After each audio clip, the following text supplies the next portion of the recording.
today we will be talking about Mathematics 10, Quarter 1, Week 7. Competency, solving polynomial equations.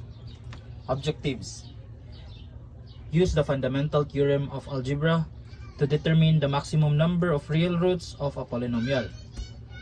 Next, solve the polynomial equation in factored form. Solve the polynomial equations using the rational root theorem. And topic to be discussed: solving polynomial equations. Before we can solve polynomial equations, let's learn first how to identify polynomial equations. Polynomial equations are equations that contains polynomial expression on both sides of the equation. So, polynomial equation are equation that contains polynomial expressions on both sides of the equation. So for example, we can have x plus 2 is equals to 4, or we can have x squared plus x plus 4 is equal to x plus 3, or we can also have x squared plus 3x plus 15 is equals to 0. So these are examples of polynomial equations because it is an equation wherein both sides contains polynomial expression. Now the standard form of a polynomial expression, or polynomial equation,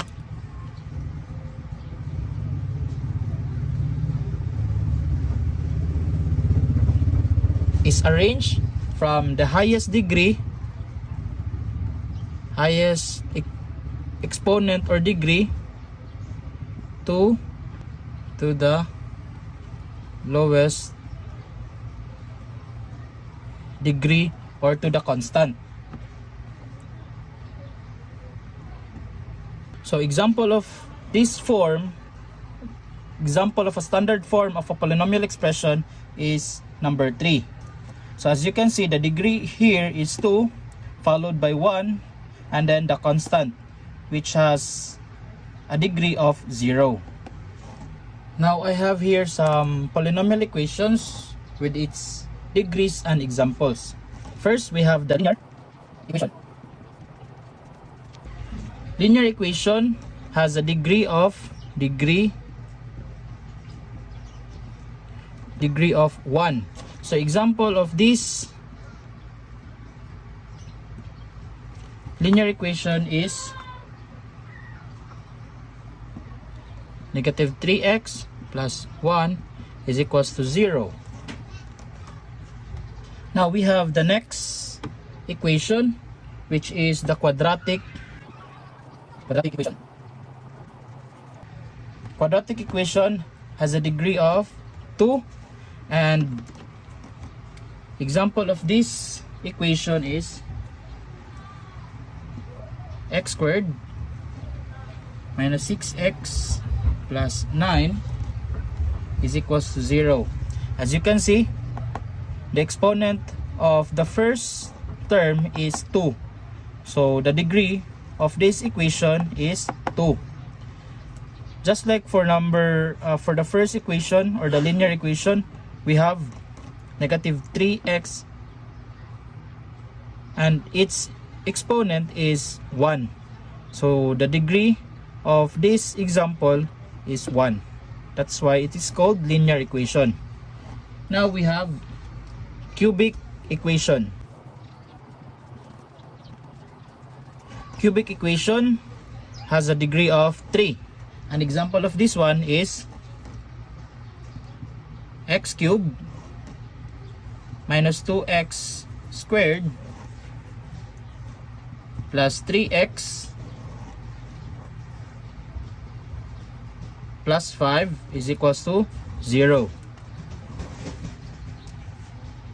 And the next equation is quadratic equation. The degree of quadratic equation is 4, and example of this is x raised to the power of 4 minus 2x raised to the power of 3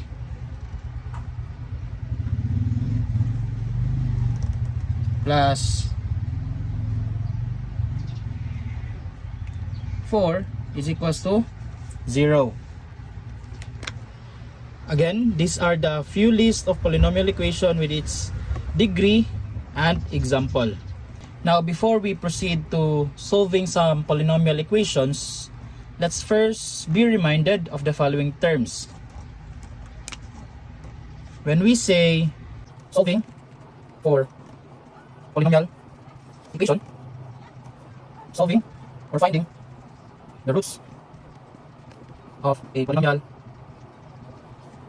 equation, solving or finding the zeros of a polynomial function, zeros of a polynomial functions or equations, and lastly, factoring polynomial function. The following activities or terminologies are just somehow the same. We are just solving or looking for the values of x that can make the equation equal to 0. Again, we are looking for the value or values of x that can make our equation equal to 0.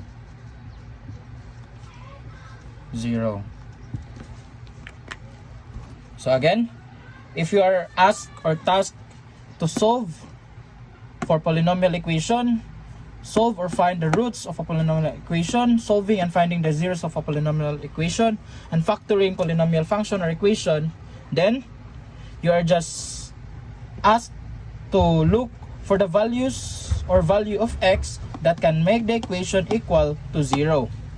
So now let's find the root or roots of the following polynomial equation.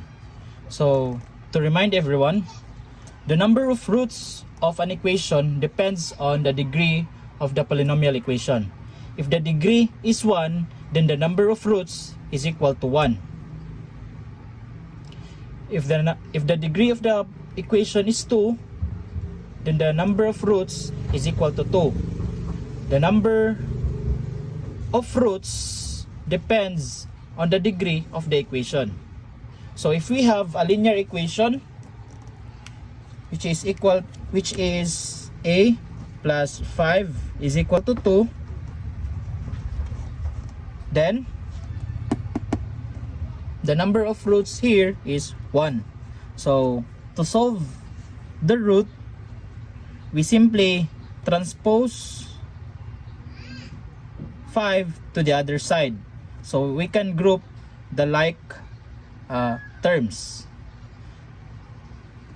Because in mathematics we don't have transposition in algebra, then we will follow or we will use addition property of equality. So how do we do addition property of equality? If we have 5 here and we want it to be out in this side, then we will just add negative 5 on this side. What we did on the left side, we will also do that one on the right side. So we will put negative 5 or minus 5 here. So negative 5 plus 5 will equate to 0. So what remains on the left side is a. And on the right side we have 2 minus 5, that is equal to negative 3. Negative 3 is the root of a plus 5 equals to 2. So why? it will make the equation correct. So for example, we will substitute negative 3 here plus 5, negative 3 plus 5, that is equal to 2. So it means roots are the values of x that can make the equation correct. If it is equal to 0, then it is the value of a that can make the equation equal to 0. Let's have another example. Under linear equation, we have 2x minus 5 equals to 11. So here, again, the degree is 1. So the number of roots is equal to 1. We wish to transpose negative 5 to the other side, so we will use addition property of equality. So copy 2x minus 5. So we will add positive 5 on this side to make negative 5 equal to 0. So negative 5 plus 5 is 0. So cancel out that one. What remains here is 2x. On the right side, copy 11. What we did on the left side, which is we add plus 5. So we will also do that one here. So 11 plus 5 is equal to 16.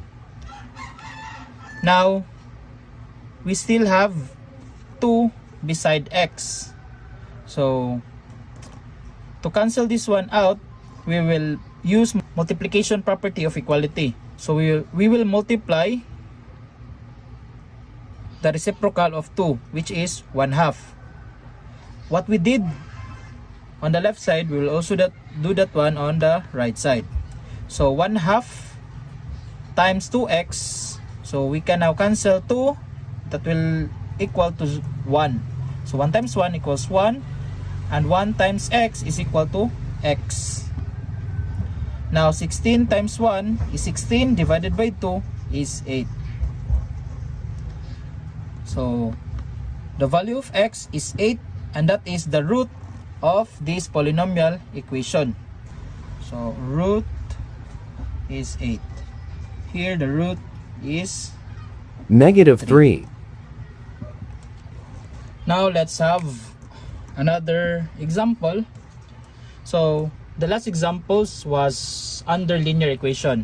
Now let's have examples under quadratic equation. We have x plus 2 times x minus 2, which is equals to 0. As you can see, there are 2x. So it means when we multiply that one, we will have x squared. So x squared is under quadratic equation. So in this example, our quadratic equation is factored already. So it is much simpler for us to get the values or the roots of the equation. So we will just equate both factors to 0. So we have x plus 2, this one, equate to 0. Next, we will have this one, the other factor, which is x minus 2, equate to 0. Again, x plus 2 equals to 0. Put that one on the other side. X minus 2 as the other factor, equate it to 0, and we will have it in this side. Next, x plus 2 is equals to 0. To transpose 2 to the other side, we will use addition property of equality,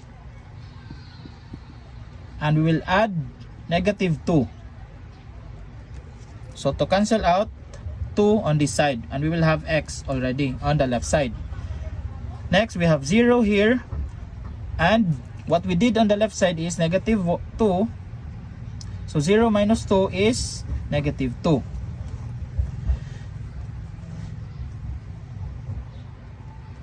Here, transpose negative 2 on the right side using addition property of equality. So negative 2 becomes positive 2. So we have the roots as negative 2 and positive 2. As you can see, we have two roots because the degree of this equation is 2. Because this is a factored form of a quadratic equation. Now for example number 4, we will still have a quadratic equation but it is not factored out. So we have x squared minus 9x plus 18 is equals to 0. So first thing that we should do is we will factor our polynomial equation. Now if you are not familiar on how to factor out polynomials, please try to revisit Mathematics 10 Quarter 1 Week 6. You can view my tutorial on that week on my channel. So again, we will factor first this equation.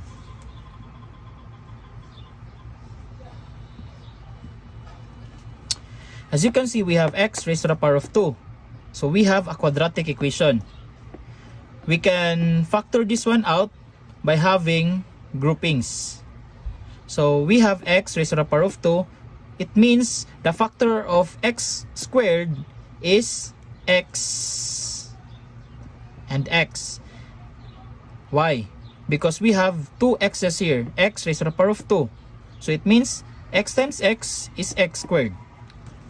So these factors will be put inside each group. Next, we will factor the last term, which is 18. Factors of 18 can be 9 times 2, or it could be 3 times 6. But remember, choose the factor that will equate to the middle term, which is negative 9. So if I'll choose 9 and 2, it could be 9 minus 2 is 7, or 9 plus 2 is 11. So it's not equal to negative 9. How about 3? 3 minus 6 is negative 3, or 3 plus 6 is 9. So I'll use 3 and 6. Now I have here positive 18. So I'll choose the sign, which is positive 3 and positive 3, or negative 3 or negative 6. So I choose negative signs to get negative 9 as the result. Why? Negative 3 plus negative 6 is equal to negative 9.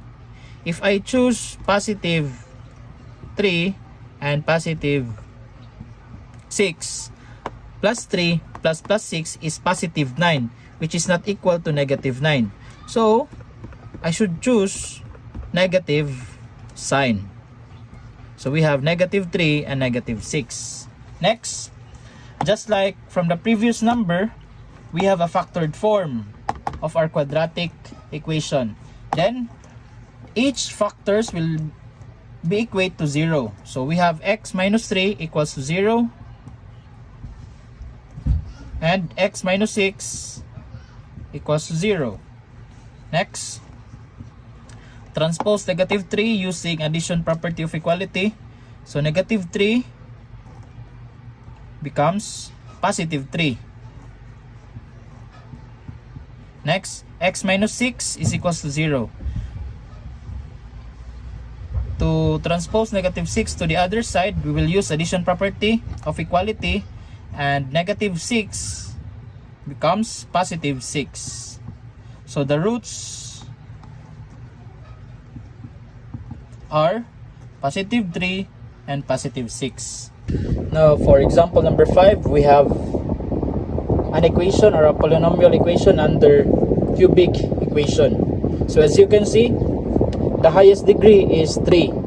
So it means the number of roots is 3. our cubic equation is not in standard form. So we will rearrange this one to make it in standard form. So first, write the term with the highest degree going to the lowest or to the constant. So first, write this x cubed because it has the highest exponent.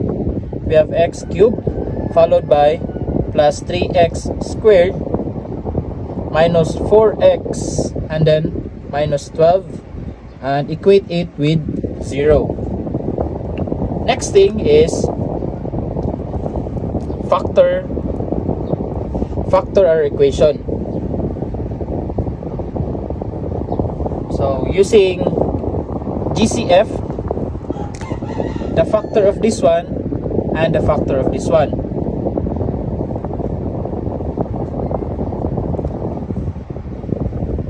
Let's factor this one and this one. So here, the common factor is x squared. Why? Because this one has x raised to the power of 3, so the number of x is 3. And this one is we have 3x squared, so the number of x here is 2. So the common number of x is 2. And what is left here is 1. So we have 3 minus 2 and what is left is x raised to the power of 1 plus we have 3 as the remaining term from this one. So we have 3. Why? Because x squared is already written outside. How about for this one? We have the common factor is negative 4. Why?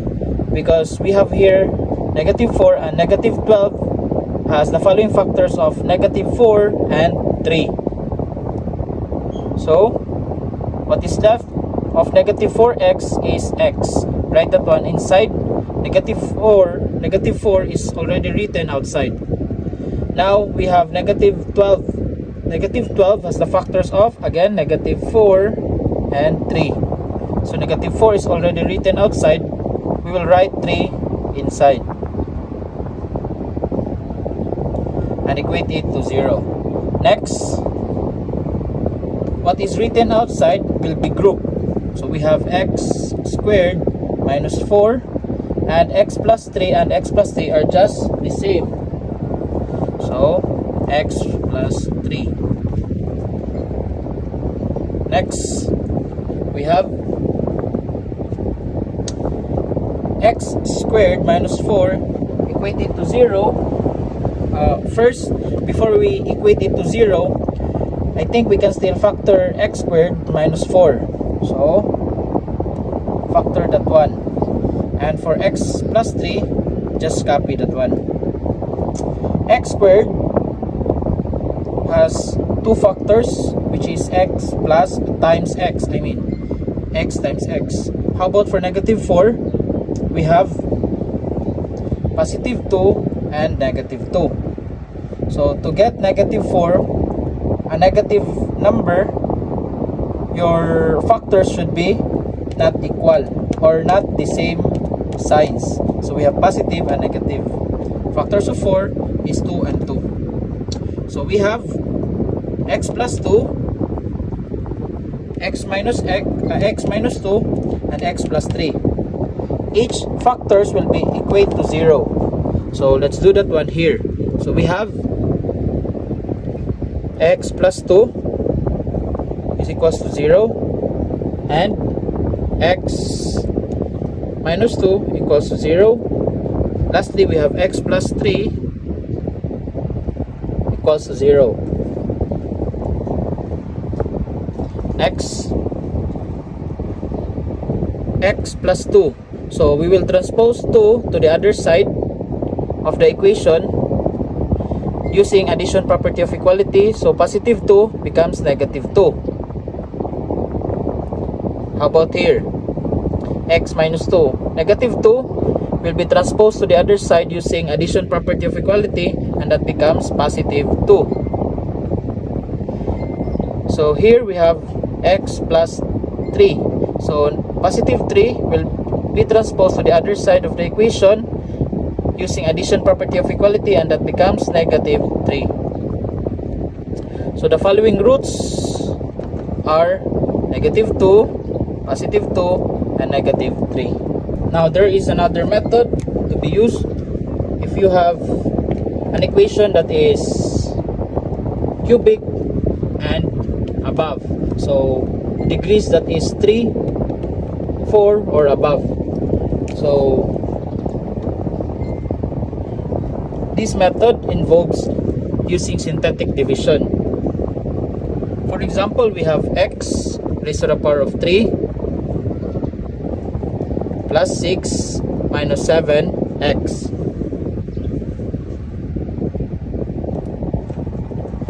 And don't forget that is equal to 0. So as you can see, our equation is not in standard form. Again, we will arrange this one first from highest degree to the lowest degree, or the constant. So first we have x raised to the power of 3 followed by negative 7x and plus 6 is equal to 0. Next, we will write the following numerical coefficients. So the numerical coefficient of exponent of 3 is 1. How about for the exponent of 2? There's none, so 0. Exponent of 1, we have x, so we have negative 7, and the constant is 6. Again, we have 0 here because we don't have x raised to the power of 2. This one is the coefficient for x raised to the power of 3. 0 is for x raised to the power of 2, which is none. Negative 7 is for x, and 6 is for the constant with no variable. And the divisor that we'll be using is either positive or negative 1. So we will either use positive or negative 1, and if ever this will not result to 0, we will use positive and negative 2. So first we have positive 1.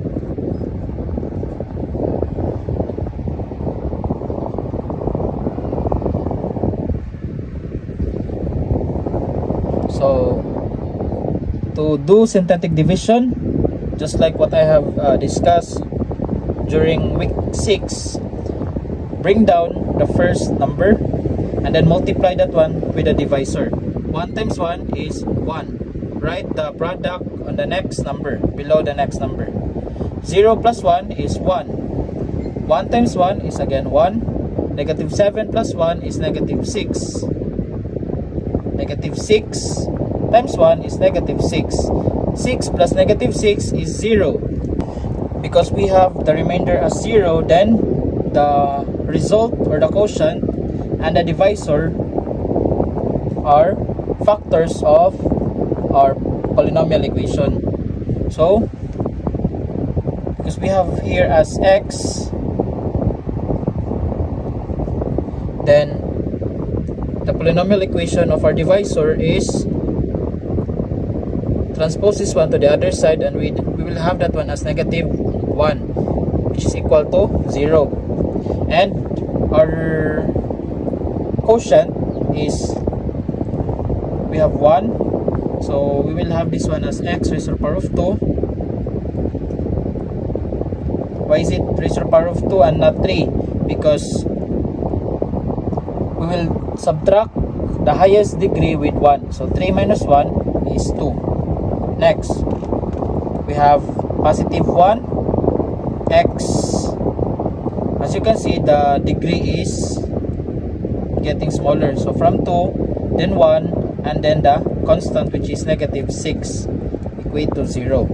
So these two polynomial equation are factors of this one. So write that one here. We have x minus 1 and x squared plus x minus 6 is equal to 0. The second factor can still be factored out. So we will factor that one by groupings. X squared Factors are x times x. How about negative 6? Factors are positive 3 and negative 2. So how did I choose positive and negative? First, factors of 6 are 3 and 2.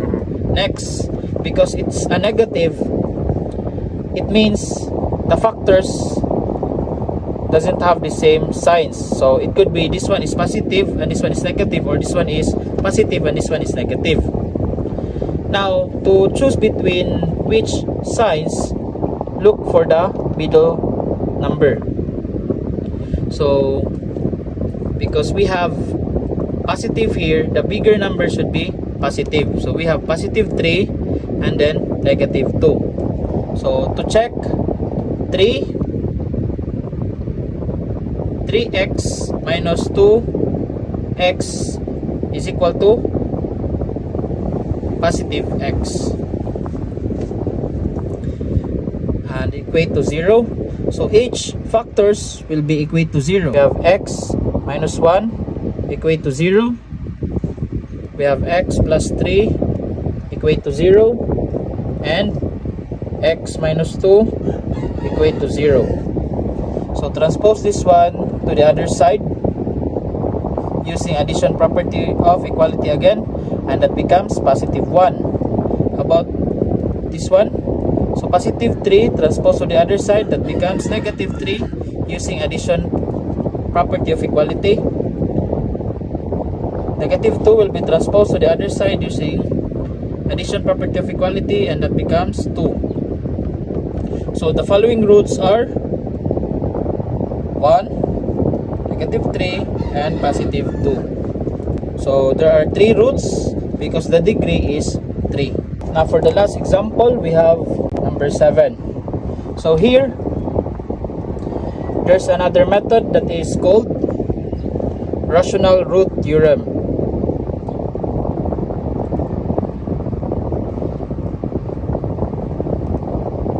So in rational root theorem, you will be getting the factors of the coefficient of the highest degree and the constant. So getting the factors of them, we will use those factors as our value of our x, and which factors that will result to 0, then those factors are the roots of our equation. So to do that one, let's have this example.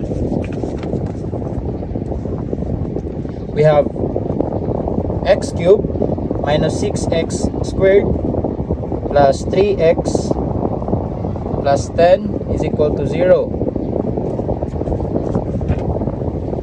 So to do rational root theorem, first identify the coefficient, numerical coefficient of the highest degree. So we have 1, and the numerical coefficient of our constant is 10. So we have P, which is equal to 10, and Q, which is equal to 1. So the following factors of 10 and 1 are the following. So 10 can be factored out. So we have 10 times 1. So we have 1 and 10. Next, you can also have 5 and 2. 5 times 2. So 5 and 2. You can also have the negatives of this one. So we have negative 1, negative 10, negative 5, and negative 2. How about for 1? So we can have 1 times 1 and negative 1 times 1. Write the following factors. Let's just have that one as x. So we can use these factors. We have 1, negative 1. So we have a common factor. So we'll just write that one once. Next we have 2 and negative 2. Check. Next 5 and negative 5. and positive 10 and negative 10.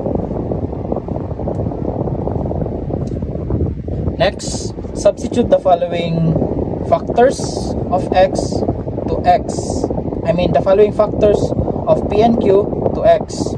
Use this polynomial equation. So we have, if x is equal to 1, then x cubed, then this equation will be substituted with 1.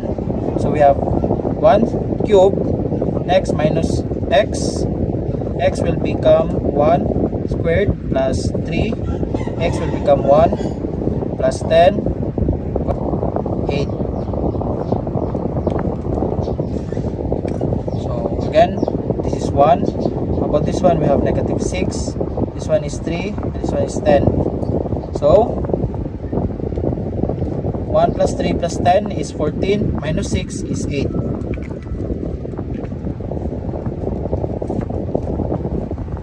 Next, if x is equal to negative 1,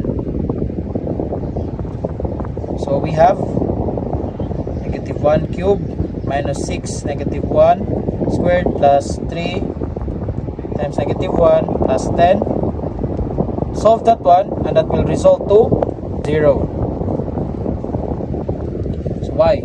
Negative 1 cubed, that is equal to negative 1. Negative 1 times negative 1 is positive 1 times negative 1 is equal to negative 1. Next, this is positive 1. So negative 1 squared is positive 1 times negative 6 is equal to negative 6. Positive 3 times negative 1 is negative 3 and 10. Negative 1, negative 6 and negative 3 is equal to negative 10 plus 10 is equals to 0. So negative 1 is one of the roots because it is equal to 0, because the result when we substitute negative 1 is 0.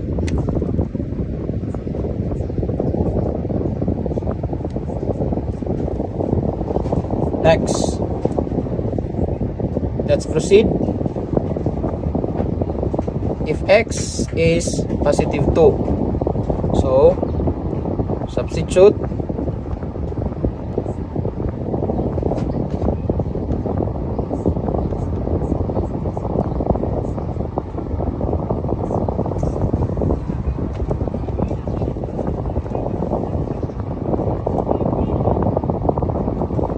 solve this one and the result will be equal to 0. So how did I get that one? 2 raised to the power of 3 is 8. 2 times 2 raised to the power of 2 is 4 times negative 6 is negative 24. 3 times 2 is 6 and then 10. 8 plus 6 plus 10 is equal to 24. Minus 24, that is equal to 0. So we have now two roots. We have negative 1 and positive 2. So we only need one more, because the number of roots is equal to 3. That is equal to the degree of our polynomial equation. So next value is after, so this one is wrong, this one is correct, and this one is correct. After 2 we have negative 2. So if x is negative 2, substitute.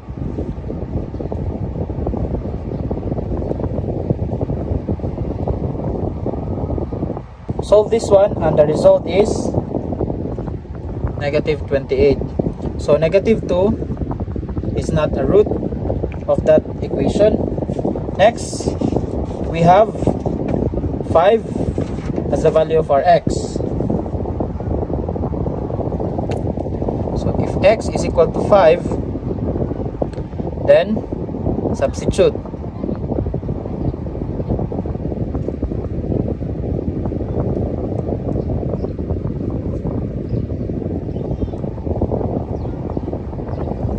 we will solve this one. We have 5 cubed, that's 125. So 5 times 5 is 25 times 5 is 125. Next, solve this one. We have 5 squared, so that's 25 times 6, 150. Plus 3 times 5 is 15. That's positive 15. Next, 10. So 125 plus 15 and 10, the common signs is positive. So add them. That is equal to 150.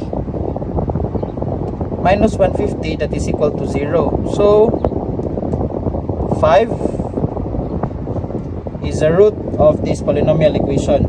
Now we have 3 roots, so it means negative 5, 10, and negative 10 are not roots of this polynomial equation. So let's rewrite. The roots are negative 1, 2, and 5, because these are the factors that can make the polynomial equation equal to 0.